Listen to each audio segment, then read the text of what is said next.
Voltamos para o segundo bloco do nosso programa. Estamos conversando sobre o Brasil e a nova divisão internacional do trabalho com o economista Adhemar dos Santos Mineiro.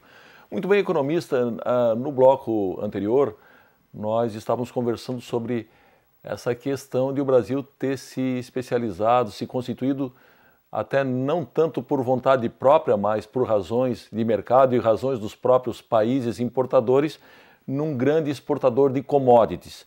Bom, a pergunta, como é que o processo de integração regional poderia ajudar o Brasil a sair aos poucos dessa armadilha? Pois é, essa é uma questão muito interessante, porque quando a gente olha, por exemplo, o comércio internacional da América Latina, vamos pegar a América Latina como um todo, mas o Brasil é só uma fatia, talvez uma fatia importante desse comércio. Com o mundo entre 1990 e 2005, você vai ver, por exemplo, que o fluxo de comércio, o que é o fluxo de comércio? Importações mais exportações. Sim. Cresceu cerca de 5 vezes, ou seja, passou de alguma coisa, um pouquinho mais de 200 bilhões de dólares lá em 1990 para mais de 1 trilhão de dólares em 2005. Eu estou pegando esse dado até 2005 porque ele é antes da crise de 2008, quando aí a coisa começou a mudar um pouco. Certo. Se você vê o saldo obviamente é muito menor. O saldo pulou de alguma coisa em torno de 25 bilhões de dólares lá em 1990 para 75 bilhões de dólares em 2005. Mas tudo isso, especialmente o saldo, concentrado nessas commodities, nesses bens primários que a gente está falando.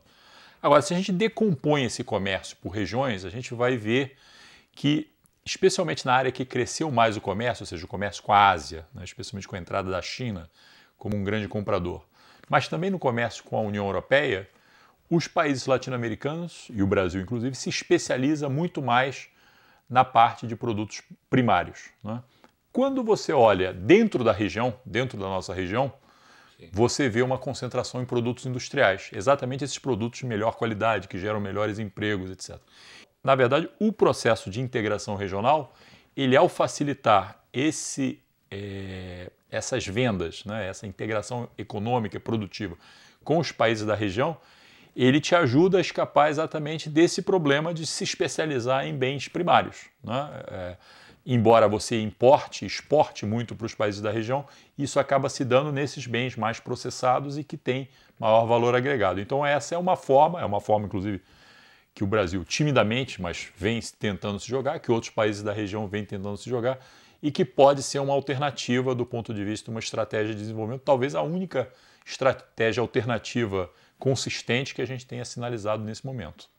Bom, é óbvio que nós ainda não chegamos num patamar desejável de integração. O que ainda está atrapalhando para que esse processo se concretize e chegue num estágio favorável a todos os países que integram essa nossa região? Eu acho que ainda você tem uma visão... A integração, na verdade, ela é uma questão de decisão política, de decisão de políticas de Estado dos vários países da região.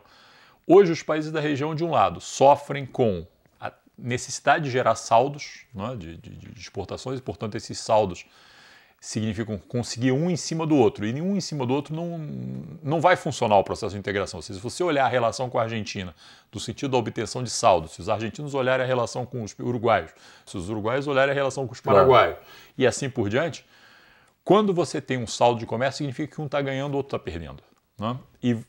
Então, os países da região conseguem fazer isso com mais facilidade fora da região. Dentro da região, você tem que pensar uma outra alternativa. E eu acho que uma parte do empresariado brasileiro ainda pensa o processo de integração como uma forma de obter vantagens, quando você deveria pensar como integrar as cadeias produtivas. Então, você, digamos, tem essa questão e tem até uma questão cultural, que eu acho que é mais importante. Talvez aqui no Sul isso seja um pouco menos presente, mas porque vocês têm, até por proximidade geográfica, essa questão da integração como uma coisa mais importante, mais próxima, Mas no resto do Brasil você não pensa esse processo como uma coisa muito distante, efetivamente muito distante. E não se cria uma cultura da integração. Assim como nos outros países. Eu sempre dou um exemplo, que é um exemplo que é claro para as pessoas. Quer dizer, futebol é uma coisa importante em toda a nossa região. É o principal esporte em cada um dos países. Existe um campeonato regional importante, que é a Copa Libertadores da América.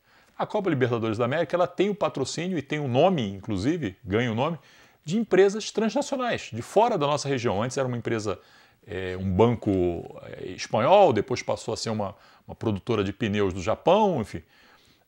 Mas você não tem...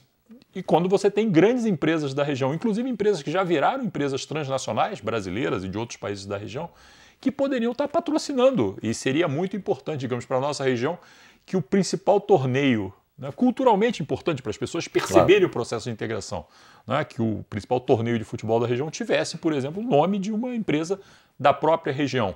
Né? Assim como a gente não está acostumado, quando a gente pensa em turismo, pensamos imediatamente em ir para os Estados Unidos, para a Europa. Né? Pouca gente pensa, e temos lugares maravilhosos, tanto no nosso país, para os estrangeiros, os nossos vizinhos latino-americanos conhecerem, como lugares maravilhosos em outros países da região para os brasileiros conhecerem. Mas sempre quando vem a tua primeira alternativa não é conhecer o teu vizinho, é conhecer um lugar distante, porque é isso que está na cultura das pessoas. Né?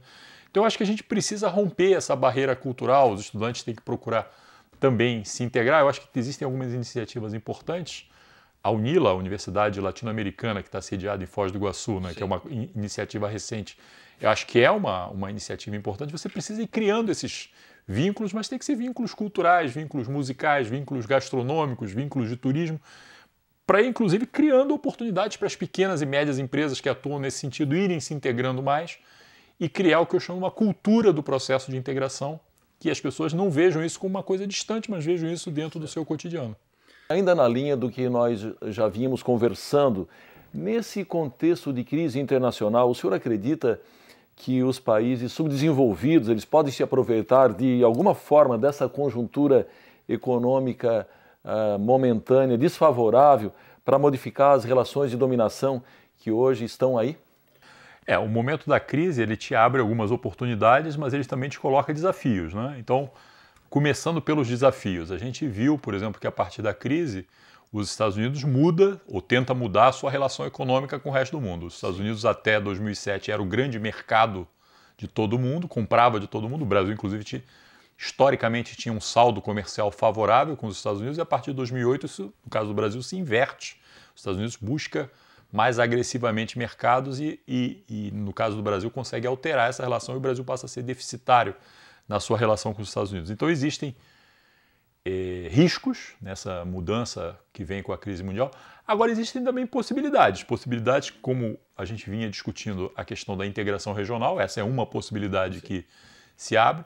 Possibilidade no sentido de articulações com outros países emergentes, e aí a gente vê, por exemplo, alternativas como o BRICS, né, uma iniciativa que envolve o Brasil, Rússia, Índia, China e África do Sul, que reúne, digamos, de alguma forma, do ponto de vista econômico e político, e tenta fazer uma articulação diplomática, países que são muito diferenciados, mas que todos têm, digamos, como característica comum o fato de serem emergentes, ou seja, estarem tentando colocar a cabeça para fora nesse cenário do novo desenvolvimento, das mudanças geopolíticas que o mundo está vivendo nos últimos anos e se colocarem, digamos, como atores mais protagônicos, né, protagonistas de fato nesse jogo internacional, ao invés de serem simplesmente dependentes ou serem simplesmente atores de segunda linha, como vinham sendo até agora. No caso da China, isso já é evidente, a China já é um ator importante no cenário. Agora, os outros todos, com diferenças sensíveis entre eles, com estruturas de produção diferentes, mas buscam isso, inclusive o nosso país, o Brasil, joga esse jogo também e tem, digamos, no cenário internacional, tem tido um razoável sucesso em aparecer como um novo protagonista em iniciativas como o G20 e outros. Né? Muito bem, economista, nós precisamos chamar mais um rápido intervalo, nós voltamos em seguida, só um instante.